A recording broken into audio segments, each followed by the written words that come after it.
Alam nyo ba guys, sa ngayon lang ako nakakita ng application na maglalakad ka lang tapos kikita ka na.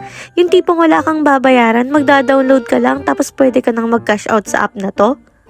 So, kita nyo yun guys, naglakad lang naman ako. Tapos, ayan, any naipon kong steps. So, nakikita nyo guys, sisipagan nyo lang talagang maglakad dito. Imagine kung nakakalakad ka ng 4,000 steps katulad nito, araw-araw. So, magkano yung maiipon mo and magkano yung cash out mo dito sa app na to. And by the way guys, gusto ko rin i-share sa inyo na ayan iniipon kong balance dahil lang sa paglalakad ko araw-araw.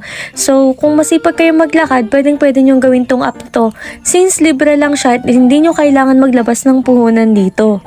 Actually guys, ito na yung pwede kong i-cash out. So, lahat yan pwede ko nang i-cash out dito sa app na to. So, naipon ka lang yan guys itong isang linggo. And tingnan nyo naman yung naitulong na, diba? Sobrang laki na nito. Kahit maglakad ka dyan sa